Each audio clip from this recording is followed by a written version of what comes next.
Bismillahirrahmanirrahim. Assalamualaikum warahmatullahi wabarakatuh. Alhamdulillah hamdan katsiran thayyiban mubarakan fihi mubarakan alaihi kama yuhibbu rabbuna wa yarda. Wa usalli wa usallim ala nabiyyina al-karim Muhammadin wa ala alihi wa ashabihi wa man tabi'ahum bi ihsanin ila yaumiddin.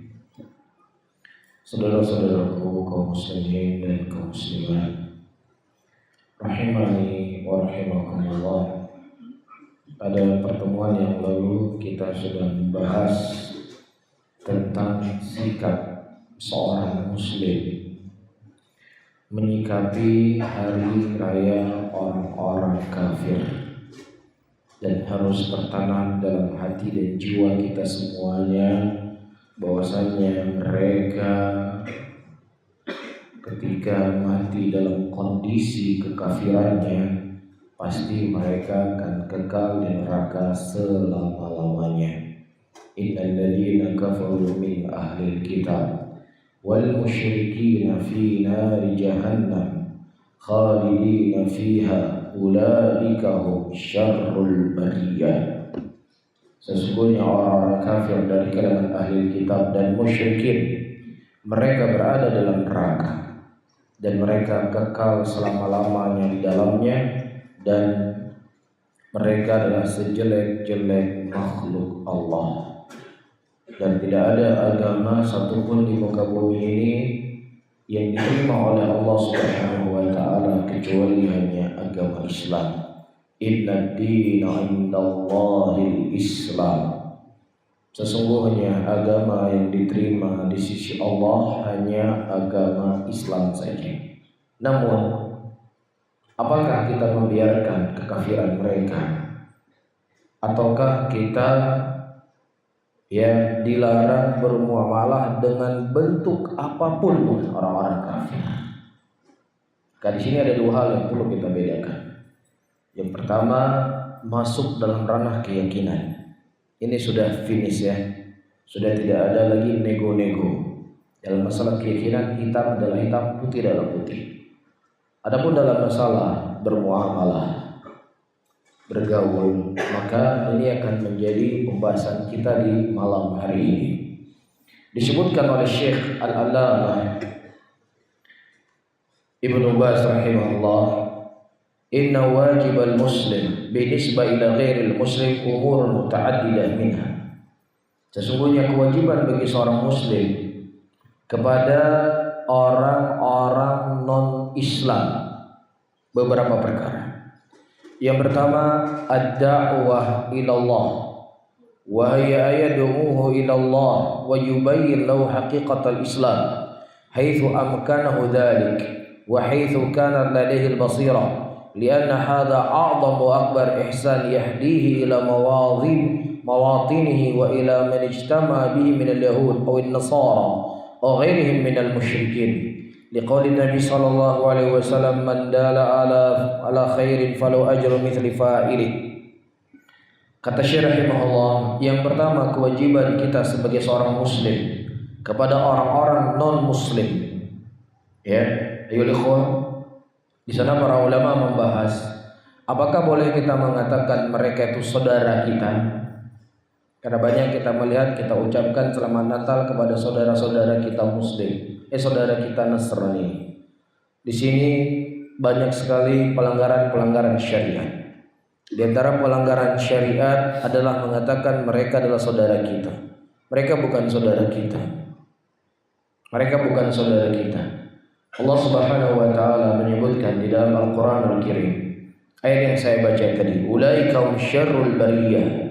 Mereka adalah sejelek-jelek makhluk di sisi Allah Subhanahu wa taala. Bagaimana mungkin kita bersaudara dengan orang-orang yang mereka divonis oleh Allah sebagai makhluk yang paling jelek? Tidak masuk akal. Ghairul ma'qul, tidak masuk akal bagi seorang muslim menjadikan musuh-musuh Allah itu sebagai saudaranya. Yang kedua, Allah Subhanahu wa taala ketika menyebutkan wa aqimus shalah, orang-orang yang menegakkan salat, ya, dan orang-orang yang menunaikan zakat, fa ikhwanukum fid din. Mereka adalah saudara kamu di dalam agama.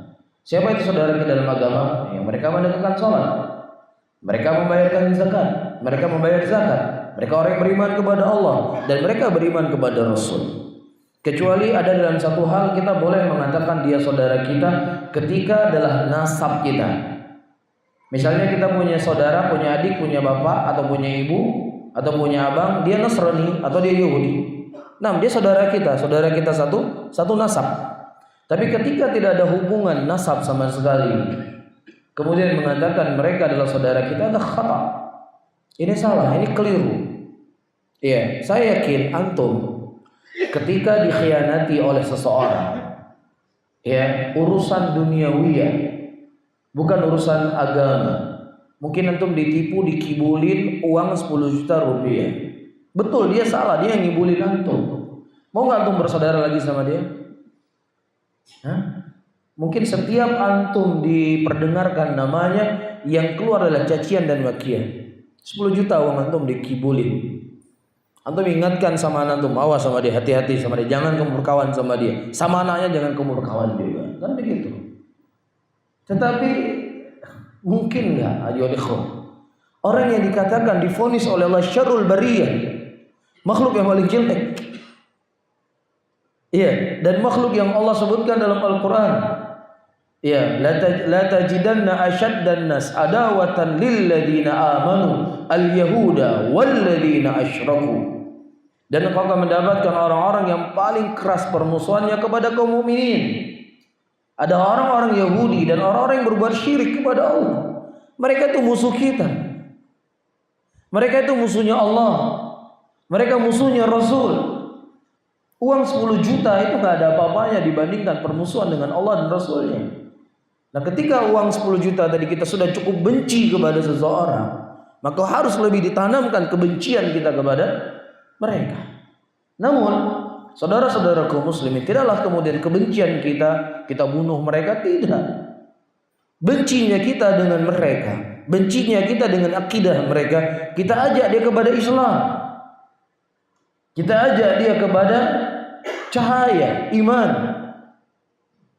Tapi kalau seandainya justru kita memuji mereka, mengucapkan selamat kepada mereka seperti yang kita dengar hari-hari ini, kapan sempat mereka akan berpikir untuk masuk Islam? Kapan? Ya, antum punya seorang anak. Anak tuh bandel. Ya, suka melawan begini dan begini. Kira-kira antum sebagai orang tua sikapnya tuh apa? Apapun antum nambah fasilitas untuk dia, antum gosok-gosok, lanjutkan terus perjuanganmu. Apa yang antum lakukan? Antum tahu gara-gara antum kasih jajan kepada dia yang banyak, dia jatuh ke narkoba. Apa yang antum harus lakukan sebagai orang tua? Untuk menahan kemudorotan atau kemaksiatan dia lakukan, antum stop segala fasilitas yang antum berikan kepadanya. Tapi kalau antum dorong, selamat nah ya jadi pecandu narkoba, selamat ya jadi penzina, selamat ya menjadi orang durhaka dengan orang tua, ada makul? Coba dipikir loh 5 detik secara akal sehat dulu coba. Kita nggak usah cerita dalil dulu lah, cerita secara akal sehat dulu. Kecuali kalau antum sudah tidak yakin kalau mereka itu kafir, nah sudah. Ya, kalau antum sudah tidak yakin lagi mereka kafir, antum sudah tidak yakin lagi Islam agama yang paling benar, ya sudah, berarti antum sudah nampak jalan antum arahnya kemana. Kan begitu. Bisa difahami ya? Nah, Rasulullah SAW menyebutkan di dalam hadisnya, barang siapa yang seseorang menunjuki sebuah jalan kebaikan, maka baginya pahala bagi orang yang mengikuti kebaikan tersebut.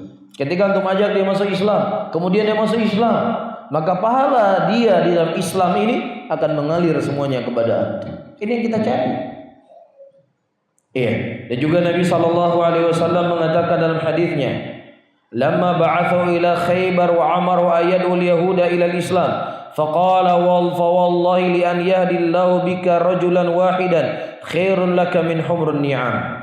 Ketika Nabi SAW mengutus Ali bin Abi Thalib ke Khaybar dan beliau memerintahkan Ali bin Abi Thalib untuk menyeru Yahudi kepada Islam.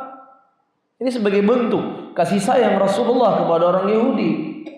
Diingatkan kebobrokan agama mereka, diingatkan kekeliruan agama mereka, diajak kepada Islam, cahaya kepada penerang jiwa kita, yaitu Al-Quran dan sunnatin Nabi SAW.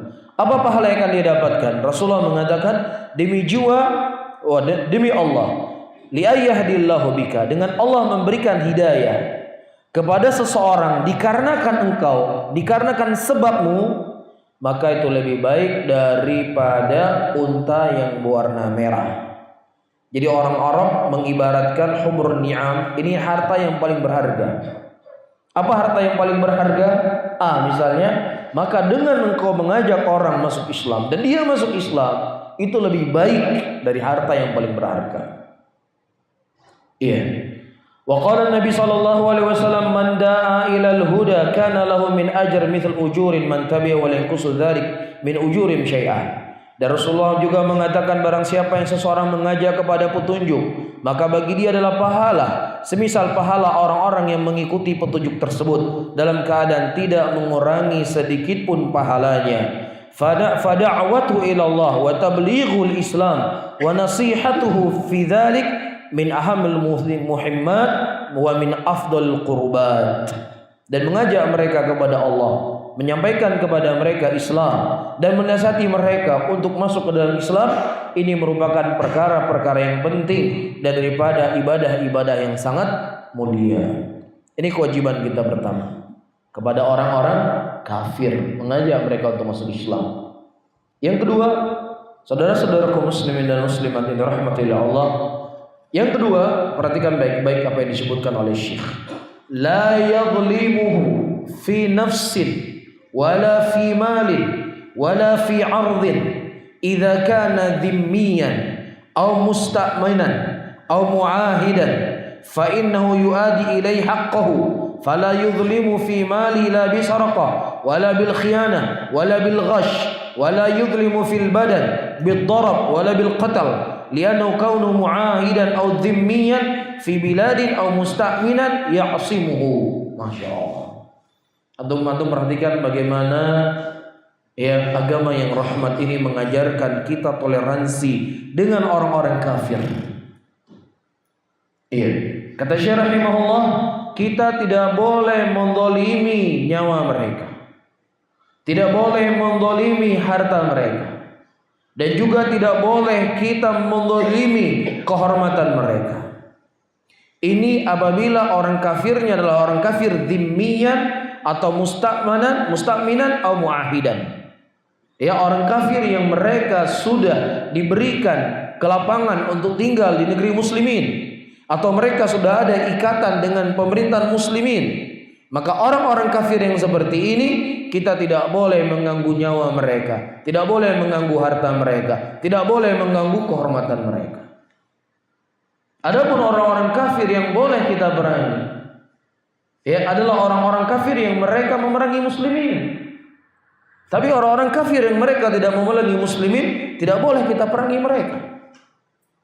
Fa innahu yu'adi ilaihi haqqahu, dan dia tunaikan haknya mereka, diberikan haknya mereka. Ya, kalau kita misalnya punya utang sama Cina, kafir, Buddha, utang Cina aku udah bayulah, pura-pura lupa, nggak boleh. Nggak boleh, haram hukumnya. Karena tidak halal kita ambil harta mereka. Kecuali kalau dia kafirnya kafir harbi. Seperti yang saya sebutkan tadi, dia memerangi muslimin. Harta dia menjadi harta rampasan perang. Lah sekarang kita tidak dalam keadaan perang. Orang kafir itu tinggal di negeri muslimin, dilindungi oleh pemerintah muslimin. Nggak boleh kita menzalimi mereka. Tidak boleh kita mencuri harta mereka. Tidak boleh kita berkhianat.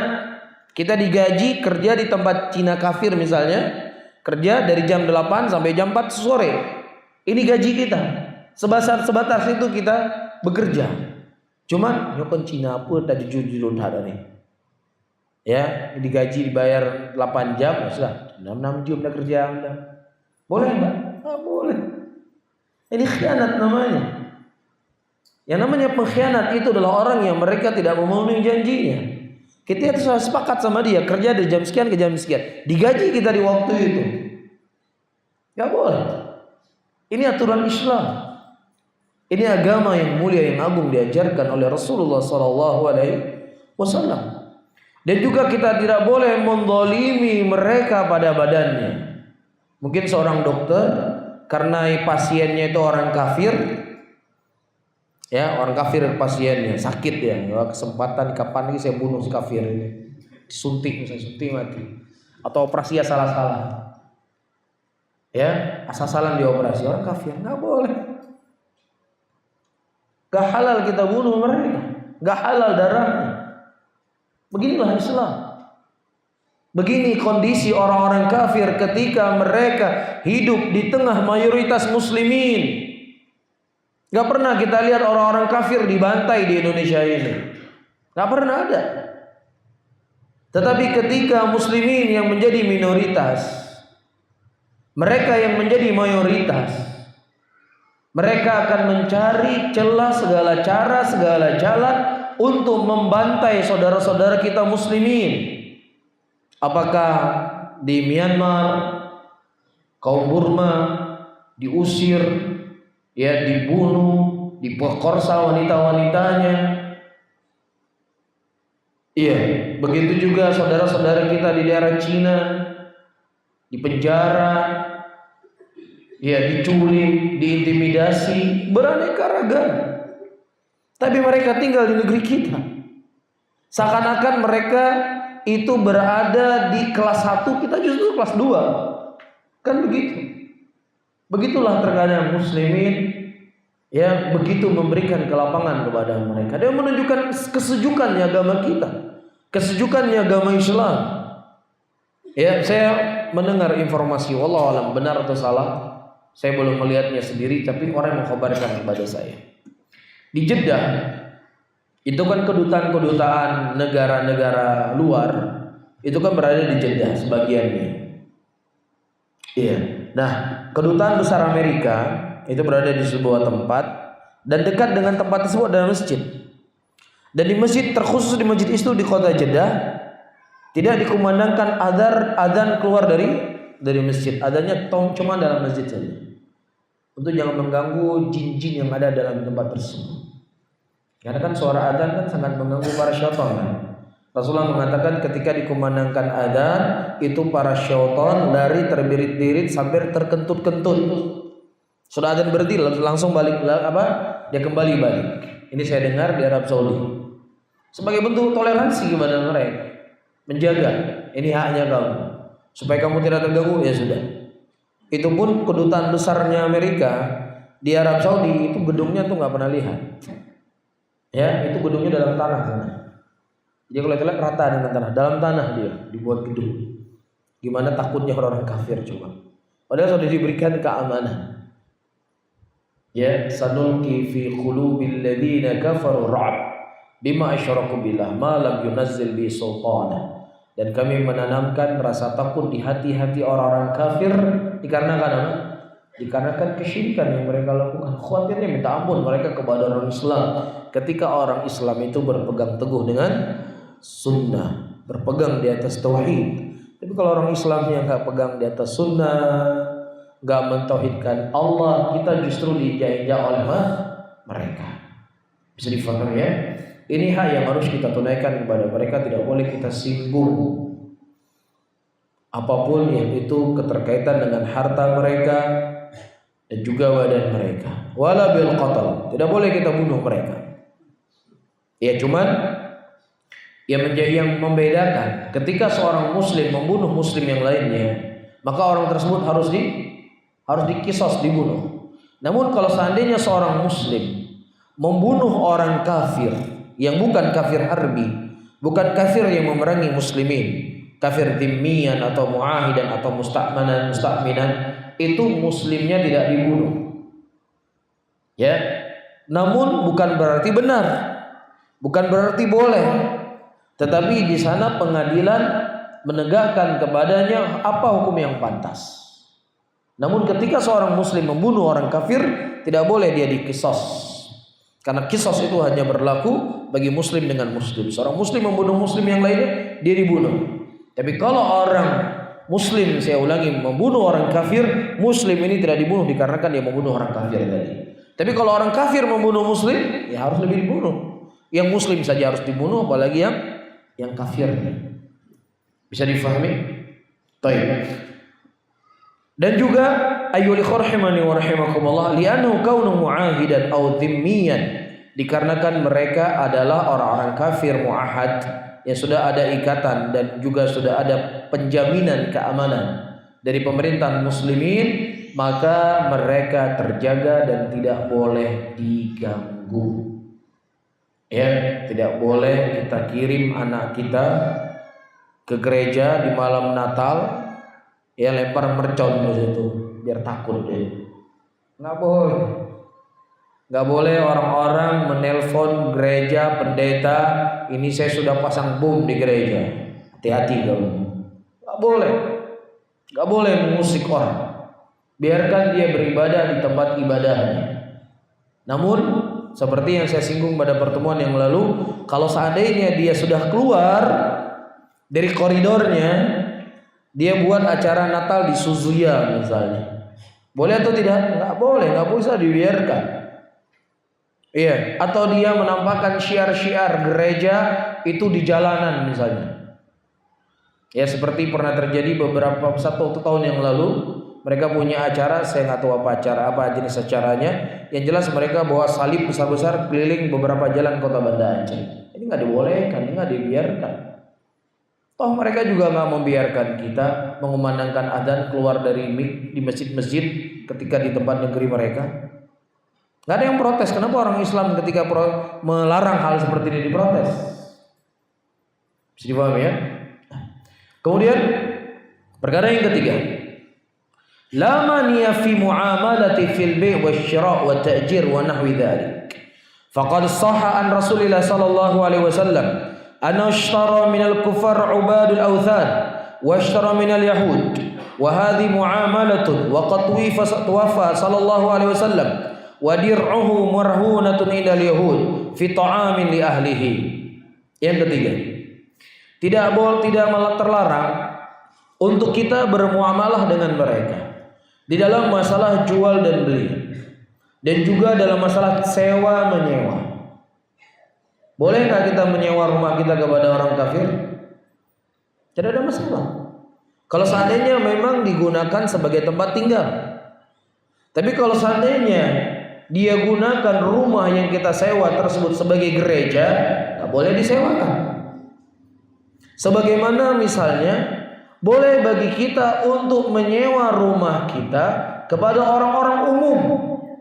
Misalnya ya namanya orang umum, apalagi anak kos-kosan misalnya. Ya dia masukin perempuan ke rumahnya mungkin, atau dia masukkan rumahnya televisi, dia nonton apa-apa yang diharamkan oleh Allah.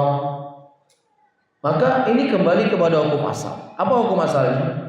Hukum asalnya dia menjadikan rumah tersebut sebagai tempat tinggal. Adapun sesuatu yang ikut tadi, dia masukkan apa, televisi misalnya dan lain sebagainya, itu urusan dia, nggak ada urusan dengan kita.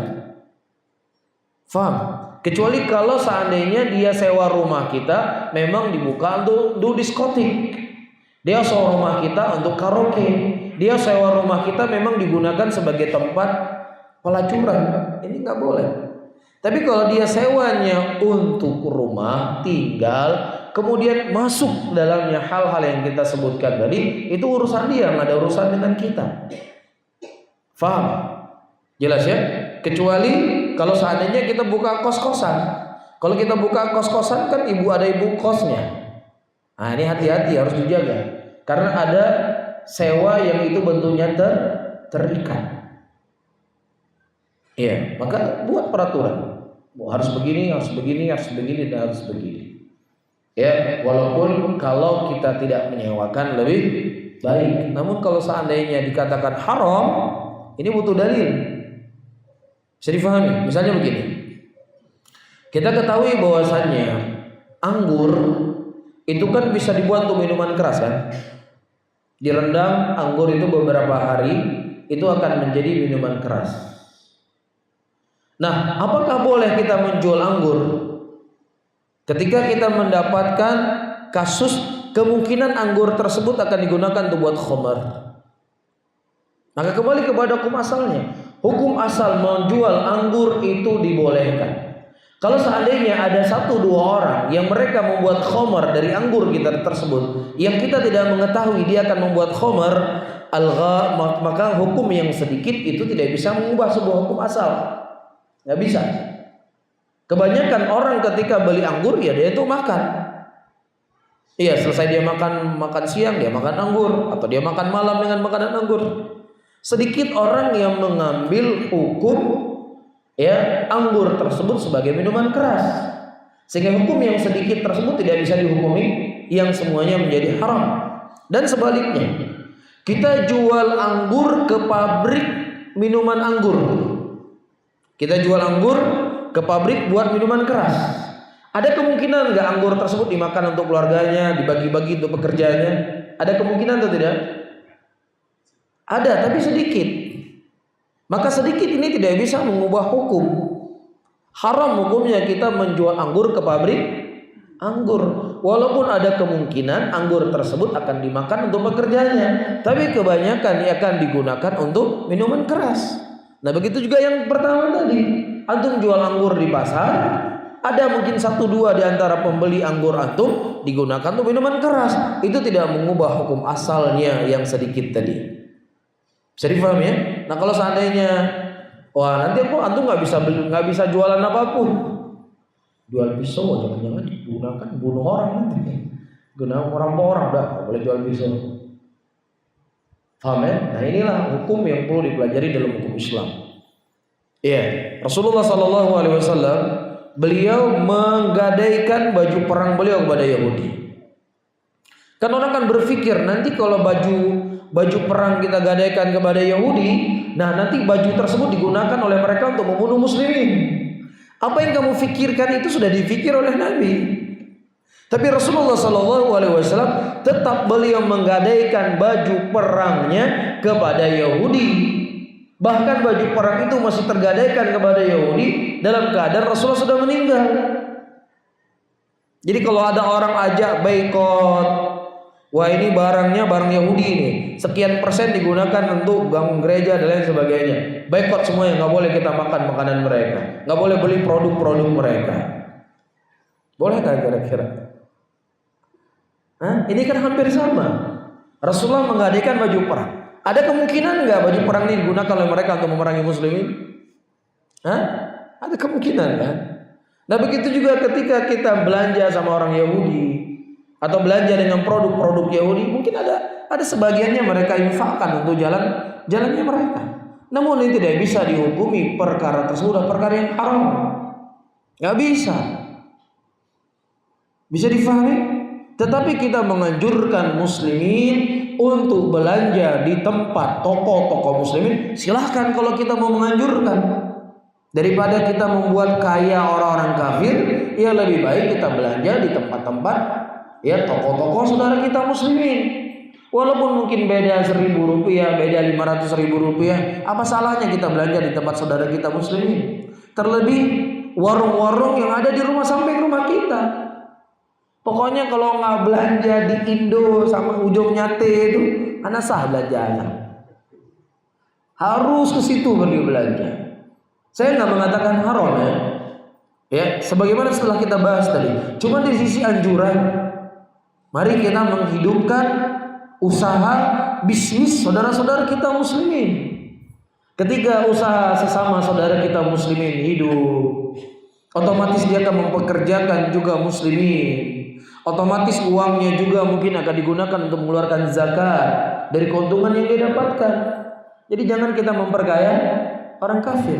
Namun kalau seandainya kita katakan haram belanja sama orang kafir, nah ini sudah lain lagi masalahnya. Jadi kita wala tafrid wala ifrat. Kita tidak bermudah-mudahan dan juga tidak kaku. Karena kalau seandainya kita mengatakan haram beli di tempat orang kafir, Rasulullah SAW adalah orang yang paling bertakwa. Ana a'lamukum billahi watqakum. Aku orang yang paling mengerti tentang Allah. Aku orang yang paling tahu tentang Allah, dan aku orang yang paling bertakwa kepada Allah. Tapi bersamaan itu telah sahih dari Nabi SAW, beliau melakukan jual beli dengan orang kafir. Beliau melakukan jual beli dengan penyembah berhala. Beliau melakukan jual beli dengan Yahudi, dan ini muamalah. Bahkan Nabi SAW, beliau ketika wafat, baju perangnya itu masih digadaikan kepada seorang Yahudi untuk membeli makanan kepada saudara keluarganya. Ya, waktu itu Rasulullah nggak punya uang, nggak ada yang bisa dimakan untuk keluarga beliau. Akhirnya beliau menggadaikan baju perang beliau kepada Yahudi itu mendapatkan uang. Luar biasa ya. Tapi kita lihat orang-orang yang dianggap sebagai kerabat hari ini, wali fulan, itu nggak makan 10 tahun nggak makan. Air wudhunya 40 tahun nggak ganti-ganti. Emang ente nggak punya istri? 40 tahun dia nggak datang istrinya, gimana kira-kira hukumnya? Buat orang-orang awam itu kan luar biasa. 40 tahun nggak berwudu, sekali wudu. Sekian puluh tahun nggak makan, nggak minum. Rasulullah SAW, beliau menggadaikan baju perangnya untuk makan, gadai baju perangnya untuk beli makanan untuk istri dan anak-anaknya. Iya, jadi 40 tahun kencing gimana kencing? Nggak kencing, beol, gimana? Nggak beol, nggak kencing. Rasulullah aja beol, Rasulullah aja kencing. Namun begitulah, tidak ada orang yang menyeru kepada kesesatan pasti ada pengikutnya, pasti. Kalau ada hari ini orang mengaku dirinya sebagai nabi, dia ajak orang untuk ikut sama dia, pasti ada pengikutnya. Kalaupun mungkin ada orang yang mengatakan dia sebagai Tuhan, dia ngajak orang untuk menyembahnya, pasti juga ada pengikutnya. Nah, disinilah pentingnya. Selalu saya ingatkan, menuntut ilmu, belajar, sesuatu tidak ditimbang dengan perasaan. Kalau ditimbang dengan perasaan kan memang top, luar biasa. 40 tahun berwudu sekali wudu. Ya, ini kan masalah nggak kira-kira? Ya, sekian tahun nggak makan-makan, pakai zikir saja. Rasulullah itu orang paling fasih dalam berzikir, paling khusyuk dalam berzikir, paling tenang dalam berzikir.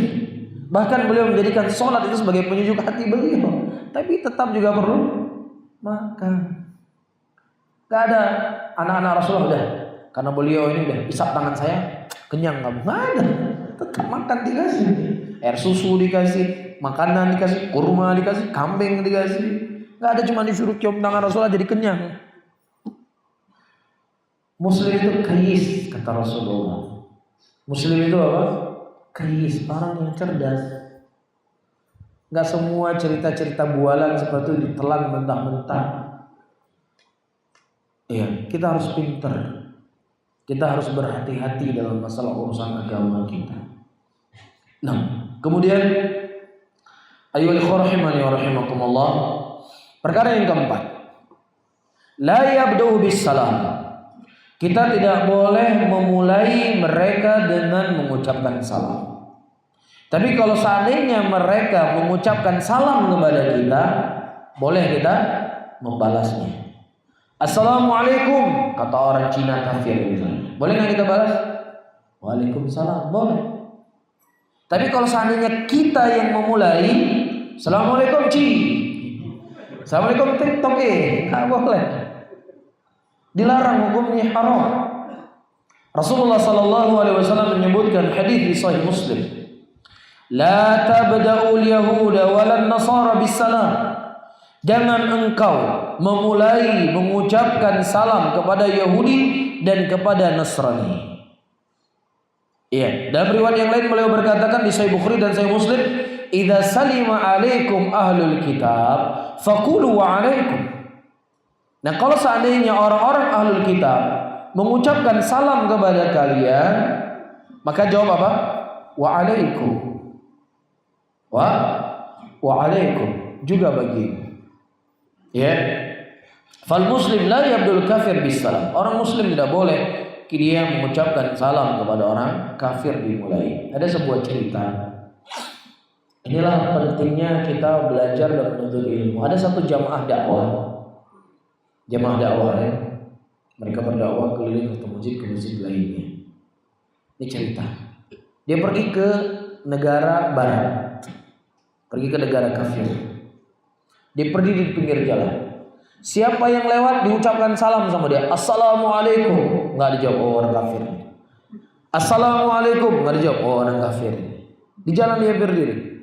Kemudian setelah sekian lama orang-orang lewat tidak ada yang menjawab salam, akhirnya ada yang menjawab, dipeluk sama dia, nangis dia. Ini diceritakan dalam ceramah. Mungkin orang yang mendengarnya begitu kagum, begitu luar biasa orang ini semangatnya menyebarkan salam. Ini kalau ditimbang dengan perasaan mas. Tapi kalau ditimbang dengan dalil nggak boleh. Rasulullah SAW menyebutkan dalam hadisnya, taqra'us salam ala man arafta wa man lam ta'rif. Sampaikanlah salam kepada orang yang kamu kenal dan kepada orang yang kamu tidak kenal. Jangan kita hanya memberikan salam kepada orang yang kita kenal saja. Orang yang kita tidak kenal kita tidak memberikan salam. Lah apa keterkaitan dengan hadis Rasulullah? La tabda'u al-yahuda wa la nasara bisalam. Jangan kau memulai orang Yahudi dan orang Nasrani dengan mengucapkan salam kepada mereka. Para ulama menjawab dengan mengumpulkan dua hadis ini. Ketika kita berada di tengah-tengah muslimin, berada di mayoritas muslimin, hukum asalnya mereka Islam dan kita ucapkan salam, assalamualaikum. Karena mayoritas di sini apa? Muslimin. Kan kita kata Rasulullah, alaman arafta wa man lam ta'rif. Kepada orang yang kamu kenal dan kepada orang yang kamu tidak kenal. Kan kita tidak kenal dia Islam atau tidak. Tetapi ketika kita berada di negeri muslimin, hukum asalnya kita menyebarkan salam. Ketika dia tidak menjawab, berarti ini orang kafir, berarti kita jangan salam lagi sama dia. Tapi kalau kita berada di negeri orang kafir, yang mayoritasnya mereka berlaku hadis Rasulullah, la tabda'u al-yahuda walan nasara bisalam. Jangan kau memulai mengucapkan salam kepada Yahudi dan Nasrani. Faham di sini? Jadi Anda jangan berdiri di pinggir jalan di negeri orang kafir, assalamualaikum, assalamualaikum, assalamualaikum. Ini salah mas. Makanya sebelum berdakwah itu ilmui dulu, belajar dulu, baru berdakwah. Ketika Anda tahu, oh ini orang Islam, ya sudah, assalamualaikum. Tapi ini jadi cerita terharu. Mungkin orang yang hadir menangis semuanya. Begitu semangatnya dia apa? Menyebarkan salam. Kalau ditimbang dengan perasaan memang demikian. Tapi sesuatu itu harus timbang dengan ilmu dan dalil. Bisa difahami di sini ya? Baik. Kemudian yang terakhir, saudara-saudara kaum muslimin dan muslimat yang dirahmati oleh Allah tabaraka wa taala, walaysa lil muslim musyarakatun fi ihtifalitihim aw a'yadihim, lakin la ba'sa ya'ziyahum fi maitihim. Dan tidak boleh bagi seorang muslim bermusyarakah, bergabung bersama-sama untuk memperingati hari-hari rayanya mereka, perayaan-perayaan mereka. Tidak boleh hukumnya, haram hukumnya. Iya, dan sudah kita sampaikan pada pertemuan yang lalu. Apa konsekuensinya seseorang mengucapkan selamat Natal? Apa keyakinan orang Nasrani yang mereka memperingati Natal tersebut? Saya melihat beberapa potongan video beberapa hari ini. Ada salah seorang dia membawa fatwa ulama dari Mesir. Bahkan ada seorang syekh dari Yaman. Ya, dia membawa ayat Al-Quran menunjukkan bolehnya kita mengucapkan selamat Natal. Di antaranya dia membawa ayat bahwasanya Allah mengucapkan keselamatan ketika lahirnya siapa? Isa bin Maryam. Ya, ayat ini yang dia bawa. Dan juga ayat wa idza huyitum bi tahiyyatin. Kalau seandainya ada orang yang mengucapkan salam kepadamu, maka balaslah salam tersebut dengan yang semisalnya atau lebih baik darinya. Maka kita jawab pertama, ya ikhwah rahimani wa rahimakumullah. Iya, Al-Quran itu harus difahami sebagaimana difahami oleh para ulama salaf, sebagaimana difahami oleh para sahabat Nabi, difahami oleh para tabi'in, dan difahami oleh para tabi'ut tabi'in. Sekarang tinggal kita tanya sama mereka, ayat ini dihafal oleh mereka para sahabat.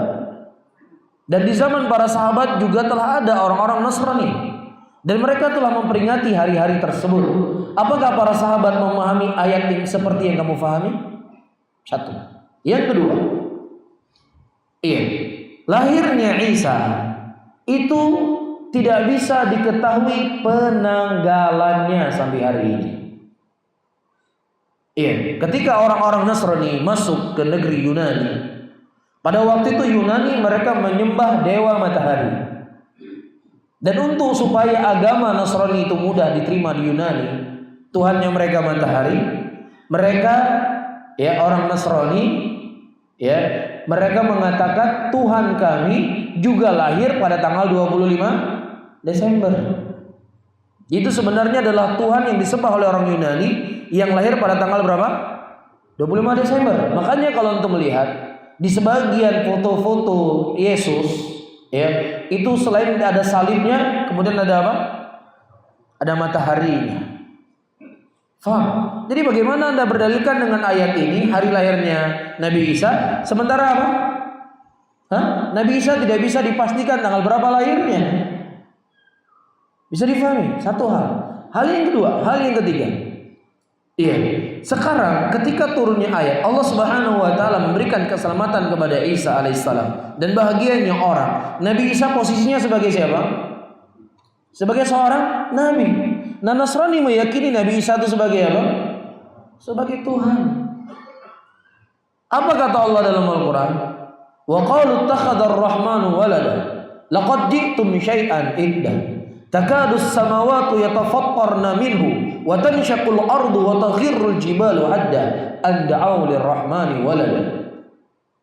Dan ketika orang-orang Nasrani mengatakan Allah itu punya anak, dan sungguh apa yang mereka ucapkan ucapan yang sangat keji, dan sampai-sampai langit tersebut runtuh kata Allah, dan gunung itu hancur, dan bumi itu terbelah ketika mereka mengatakan Allah punya anak. Mungkin nggak seorang Muslim berbahagia di mana mereka membuat pelecehan yang paling besar kepada Allah? Ini penghinaan kepada Allah. Kalau antum benci dengan orang yang menghina surat Al-Maidah, maka seharusnya antum lebih benci kepada orang yang mereka menghina Allah punya anak. Allah itu tidak punya anak dan tidak diperanakan. Ini sebagai bentuk pencelaan kepada Allah. Ini sebagai bentuk menghina Allah. Apakah mungkin seorang Muslim dia bahagia ketika Tuhannya dihina? Na'udzubillah. Bisa difahami. Yang selanjutnya, Rasulullah SAW ketika beliau ditanya oleh para sahabatnya, "Ya Rasulullah, apakah boleh kami menyembelih di tempat yang bernama Buhaina?" Rasulullah bertanya, apakah di tempat tersebut ada orang-orang musyrikin menyembelih? Kalau seandainya ada, jangan kamu menyembelih di situ. Kalau seandainya ada, kalau seandainya tidak ada, silakan kamu menyembelih di situ. Perhatikan baik-baik. Orang musyrikin ketika mereka menyembelih, untuk siapa mereka menyembelih? Untuk sekutu-sekutu Allah. Muslimin ketika menyembelih untuk siapa? Untuk Allah. Iya enggak? Tetapi zahirnya sama-sama potong kepala. Ini potong kepala, ini potong kepala. Tapi niatnya berbeda. Namun walaupun niatnya itu berbeda, namun ada sisi kesamaan. Dari sisi zahirnya Rasulullah SAW melarang, nggak boleh. Bisa difahami sisi pendalilannya? Menyembelih saja di tempat orang-orang musyrikin pernah menyembelih, walaupun keyakinannya berbeda, nggak boleh. Kemudian selanjutnya, Rasulullah SAW mengatakan ketika orang-orang Yahudi mereka berpuasa pada tanggal 10 Asyura. 10 Asyura adalah hari di mana Allah memerdekakan Musa dari kengkangan Fir'aun. Dan disyariatkan bagi kaum Nabi Musa berpuasa pada tanggal 10 Asyura. Nah, puasa pada tanggal 10 Asyura, apakah ada unsur-unsur kekufuran? Ada unsur-unsur kesyirikan? Seperti hari Natal? Gak ada sama sekali. Puasanya sama. Gak ada unsur kekufuran di situ. Gak ada unsur kesyirikan. Dan Nabi berkata, "Nahnu ahaqqu bi Musa." Kami lebih berhak kepada Musa dibandingkan mereka. Bersama dengan itu Rasulullah berkata, kalau seandainya aku hidup tahun depan, saya akan berpuasa pada tanggal 9 dan 10. Supaya nggak sama persis seperti mereka. Mereka puasa tanggal 10, kita juga puasa tanggal 10. Supaya jangan sama sekali, kita puasa tanggal 9 dan 10. Dalam keadaan tanggal 10 itu yang dibuat oleh Yahudi bukan perbuatan kekufuran, bukan keyakinan yang kufur. Nah, bagaimana lagi kalau seandainya Rasulullah SAW melihat ada orang-orang Islam, bahkan para kiainya, para ulamanya menghasung muslimin untuk mengucapkan selamat Natal. Gimana kira-kira? Apa yang dilakukan oleh Nabi kita SAW? Bisa difahami? Yang selanjutnya terakhir ini syubhat yang paling keras, syubhat yang paling tersamarkan. Ya, kita kan mengucapkan Natal itu kan gak ada maksud. Gak ada maksud. Ya, ada kalimat-kalimat ya, yang itu disitulah dibangun hukum. Antum ceraikan istri antum, kamu cerai. Penting nggak kalimat di sini? Jatuh nggak cerainya? Jatuh. Iya, antum cuman sekedar mengatakan saya nikahkan kamu dengan anak perempuan saya dengan nama fulan bin fulana bin fulan dengan mas kawin sekian. Antum cuman mengatakan saya terima nikahnya sekian sekian sekian. Cuman kalimat 1 menit, apa yang tadinya haram menjadi halal. Apa yang tadinya antum tidak ada keharusan, antum wajib nafkahinya. Apa yang tadinya dia tidak berhak untuk mengambilkan harta kita sedikit pun, ketika cuman sekedar kalimat saja, dia mewariskan harta kita. Penting gak kalimat? Penting. Jadi kalau dibilang cuman sekedar kalimat, banyak kalimat-kalimat. Disitulah dibangun syariat Islam, dibangun sah dan tidak sahnya sebuah amalan. Antum sholat, sah nggak salat antum? Gini, sah nggak? Antum baca surah Al-Baqarah, Ali Imran, Al-Maidah, 2 rakaat sholat 5 jam, gini toang, lupa bilang Allahu Akbar, sah nggak? Nggak sah sholatnya, karena takbiratul ihram itu apa? Takbiratul itu rukun dari rukun sholat. Kalimatnya, kalimat bisa difahami. Dan juga cuma sekedar kalimat seperti konsekuensi yang saya sebutkan tadi. Ini cuma sekedar kalimat. Memang ini sebetul sekedar kalimat, tapi bagaimana mungkin Anda yang memiliki keimanan dalam hati mengucapkan selamat kepada orang yang sedang mencela Allah? Jadi kan selamat ya buat kalian yang sedang mencela Allah hari ini, kan begitu? Mencela Allah nggak? Mengatakan Allah punya anak? Mencela nggak? Tidak ada pencelaan yang lebih besar dibanding dengan orang yang mengatakan Allah punya anak. Jadi selamat wahai orang-orang Nasrani, silahkan kalian mencela Allah hari ini, keselamatan bagi kalian. Ini gimana otaknya kira-kira? Gimana akalnya diletakkan? Tidak lain saudara-saudaraku muslimin, Rasulullah telah menyebutkan dalam hadisnya, yabi' dinahu bi aradin minad dunya. Ada orang-orang yang mereka menjual agamanya untuk perkara secuil dari perkara dunia ini.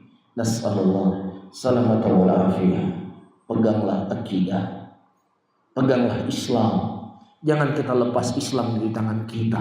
Kalau kita lepas tangan Islam ini di tangan kita, kita akan hancur dunia dan akhirat kita. Wallahu taala alam bisawab. Mungkin yang bisa saya sampaikan mudah-mudahan bermanfaat bagi saya sendiri dan juga buat hadirin dan hadirat semuanya. Sudah ada nih?